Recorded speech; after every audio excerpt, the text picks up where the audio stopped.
1893 সালে শিকাগো ধর্ম মহাসম্মেলনে বিশ্বজয় করে দেশে ফিরে এসেছেন স্বামী বিবেকানন্দ।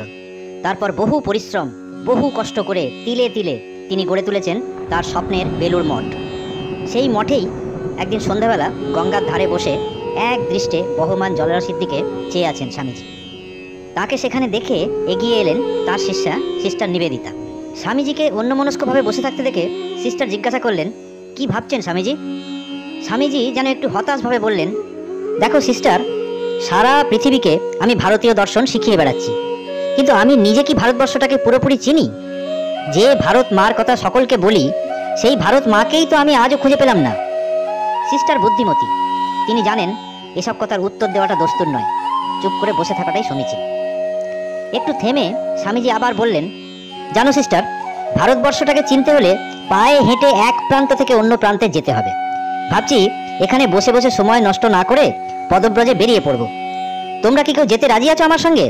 এ তো প্রশ্ন নয়, এ আদেশ, এ এক পরম সৌভাগ্য। যেমন কথা তেমন কাজ। পরের সপ্তাহেই শুরু হলো যাত্রা। যাত্রার সঙ্গী হলেন সিস্টার নিবেদিতা, মিস জোসেফিন ম্যাকলিয়ড এবং আরও প্রায় 8-9 জন শিষ্য। সেই ভ্রমণের দীর্ঘ বর্ণনা এখানে প্রাসঙ্গিক নয়। নানা জায়গা ঘুরে তারা অবশেষে কাশ্মীরে পৌঁছলেন 1898 সালের অক্টোবর মাসে।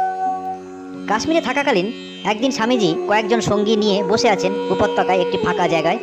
কিছু দূরে কয়েকটি বাচ্চা খেলা করছে, তাদের মধ্যে একটা 5-6 বছরের মেয়েও ছিল।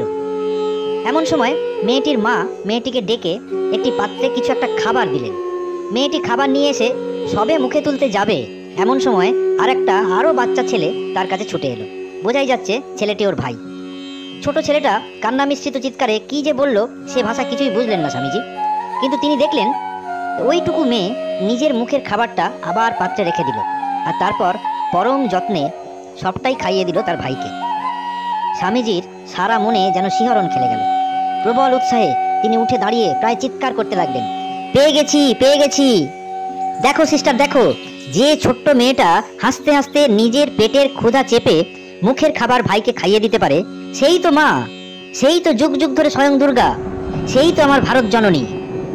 অনাবিল আনন্দে শিশুর মতো উচ্ছল হয়ে উঠলেন স্বামীজি। শিষ্যদের উদ্দেশ্যে বললেন, এই তোরা শিগগির পুজোর জোগাড় কর, কাল দুর্গা অষ্টমী, এই কাছেই তো ক্ষীর ভবানীর মন্দির, ওখানেই কাল আমি এই মেয়েটির কুমারী পূজা করব। কোনো বাচ্চা ছেলে পুজোয় নতুন জামা কাপড় পেয়ে যেমন আনন্দ চেপে রাখতে পারে না, তেমনই যেন করছেন স্বামীজি। খুঁজে বার করা হলো সে মেয়ের বাবাকে। তিনি ছিলেন একজন মুসলিম শিকারা চালক। একটু আশঙ্কা ছিল স্বামীজির কয়েকজন শিষ্যের মনে, হয়তো মেয়েটির বাবা আপত্তি তুলতেও পারে। ও মা, কোথায় কি! সানন্দে তার প্রস্তাব মেনে নিলেন সেই মুসলমান মাঝি। কিন্তু সংকীর্ণ ধর্মান্ধতার বিষ নির্মূল করা কি অত সহজ? খবর পেয়ে কিছু গোঁড়া কাশ্মীরি পণ্ডিতের দল আপত্তি জানালো। এ কি অনাচার, অনাসৃষ্টি! মন্দিরটাকেই অশুচি করে ছাড়বে দেখছি ওই সন্ন্যাসী বেটা। তাদের আপত্তি শুনে স্বামীজি গম্ভীর হয়ে গেলেন। তার মুখমণ্ডল ধীরে ধীরে রক্তিম বর্ণ ধারণ করল।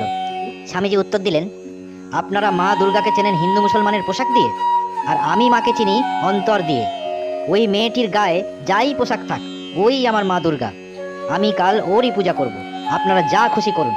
স্বামীজির কণ্ঠস্বর, তার ব্যক্তিত্ব, তার আত্মবিশ্বাস এতটাই প্রভাবশালী ছিল যে জোঁকের গায়ে নুন পড়লে যেমন হয়, পণ্ডিতদের প্রায় সেই রকম দশা। এরপর বিনা বাধায় পরের দিন কুমারী পূজা অনুষ্ঠিত হলো।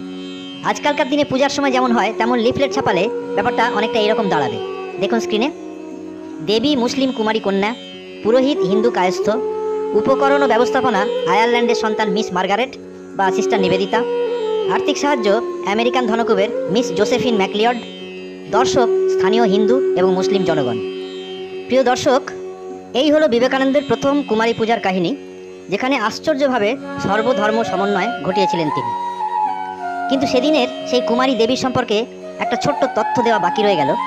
স্বামী গম্ভীরানন্দ রচিত যুগনায়ক বিবেকানন্দ থেকে জানা যায়, এই ঘটনার অনেক বছর পরে বেলুড় মঠের এক সন্ন্যাসীর সঙ্গে সেদিনে সেই কুমারীর দেখা হয়েছিল কাশ্মীরে। তিনি নিজেই এসে সন্ন্যাসীর সঙ্গে আলাপ করেন এবং বলেন, স্বামীজি সেদিন আমাকে উমা জ্ঞানে পূজা করেছিলেন। শুনেছি এখন বেলুড় মঠের কুমারী পূজা খুব বিখ্যাত, কিন্তু ওনার নিজের হাতে উমা রূপে পূজা করা প্রথম কুমারী আমি, একজন কাশ্মীরি মুসলমান মেয়ে। যেদিন তিনি কাশ্মীর ছেড়ে চলে যাচ্ছিলেন, আমি সেদিন তার জন্যে এক থালা আপেল নিয়ে টাঙ্গা অবধি হাঁটতে হাঁটতে গিয়েছিলাম। সেদিনের সেই কুমারী মেয়ে আজকের প্রৌঢ়া আরও বলেন যে সেদিন তিনি টাঙ্গার পিছন পিছন হেঁটে নাকি অনেক দূর গিয়েছিলেন। এইসব কথা বলতে বলতে তার দু চোখ বারবার অশ্রুসিক্ত হয়ে উঠছিল। সার্থক সন্ন্যাসী স্বামী বিবেকানন্দ, সার্থক তার মানব ধর্মের জয়গান। স্বামীজিকে গভীর শ্রদ্ধা সহ প্রণাম জানিয়ে আজ এখানেই শেষ